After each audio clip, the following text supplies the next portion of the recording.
¿Conocen la historia de estas siluetas?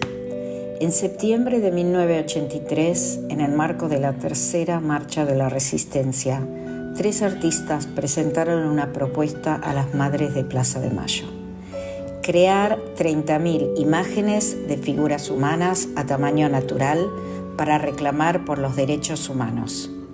Estudiantes, manifestantes y el público general prestaron sus cuerpos para crearlas y la Plaza de Mayo se convirtió en un inmenso taller al aire libre.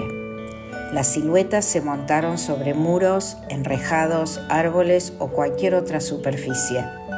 Esta sucesión de formas humanas dispersas a lo largo del centro porteño quedó como una imagen imborrable en la mente de los manifestantes, y las siluetas se convirtieron en un símbolo del nunca más.